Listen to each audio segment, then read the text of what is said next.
I know what you're gonna say next.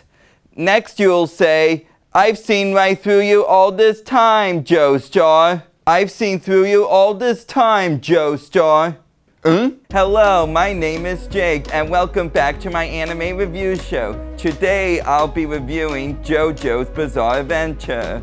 Our story stars JoJo as he fights zombies and a vampire named Dio.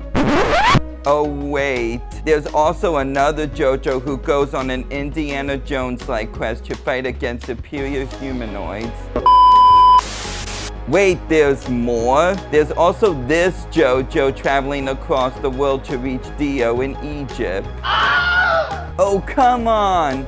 There's also this JoJo living in a bizarre town with a story of murder. Another JoJo who works for the Italian Mafia fighting other members. And a female JoJo who was sent to a Florida prison and is fighting against a priest. This is a very tough series to explain the main story. So there really isn't one way to describe the plot of JoJo, as the anime has covered 6 different storylines, having their own drastic different story genres throughout each one and beginning after the previous one ends. This is a bizarre accomplishment to have the series try new things but still recognized as one series.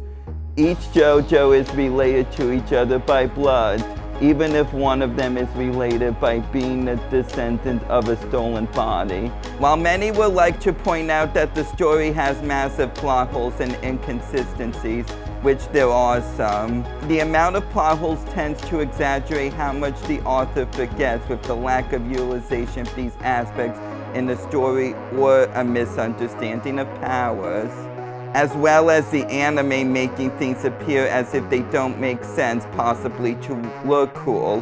This is a series with many misconceptions, but even this does not stop the series from being fun. Even if the characters are not as heavily developed compared to those in other shonen, they are very fun and intriguing characters to watch, no matter how weird or short-lived in the story they are. Many of the characters are so bizarre, plenty of memes are utilized from them, as well as other aspects from the anime, and has even started its own hype culture before Netflix ruined it through binge watching and long waits. Nearly anything can be a JoJo reference, and that's what many people like about it. Zawardo? It's a JoJo reference. Cherries? That is also a JoJo reference. Hallelujah? Yep, it's a JoJo reference. Italy? Plenty of JoJo references with that. Paw Patrol? That is now a JoJo reference, apparently.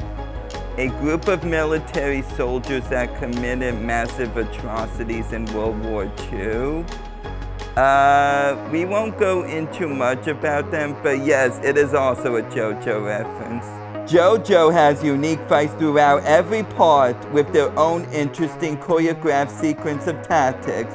What also adds to these tactics are powers of stands, introduced from the 3rd story.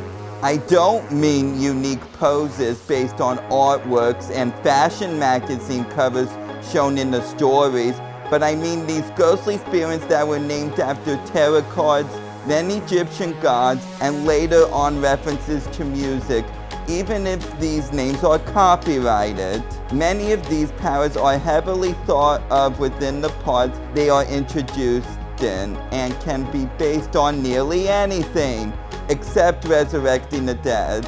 Some are only utilized in their self-contained arc. Other powers, like those of the main characters, are used throughout the entire story they are prominent in. This helps the battles from not needing to base their fights on fighting stronger enemies that many shonen battles heavily rely on, even if JoJo does create an overpowered ability from time to time. Some of my favorites in each part include Death 13, Pearl Jam, King Crimson, and of course, Bohemian Rhapsody. For the first ever mangaka to have his artwork in the Louvre, the artistic style of the show tends to portray realistic looks to characters while adding surrealism to its supernatural concepts and some bizarre-looking characters along the way. Even the heavy use of different coloring gives a drastic change of tone. Many might think that the manga it is based on would make the series unadaptable, but now we have an animated series that looks visually stunning, and even those who have read the original source material get excited of what the series will adapt. And if using copyrighted songs from old songs not made by Japanese artists as the ending songs wasn't bizarre enough, there is also bizarre censorship with the use of shadows. Please note that the art in JoJo, even the censored ones, may not be suitable for everyone. Overall, if you like unique fights with bizarre characters and surreal art choices, then JoJo's Bizarre Adventure is highly recommended. If this is too bizarre for you to handle, I do not know what else to tell you. To see more, read the manga that introduces new parts. Yes, there's more JoJo parts that reboots the series into an alternate universe from what the anime has currently covered. For even more, read the light novels that may have some inconsistencies, as well as the spin-off manga where the author takes his series characters from the fourth story called Thus Spoke Kishibe Rohan, the latter of which also has a live-action adaptation. Thanks for watching. Now if you'll excuse me. Yaro, Jakio, Ho, Mukata Kuro no Ka, Niketsu ni Kono Jakio ni Chikasui te Kuro no Ka.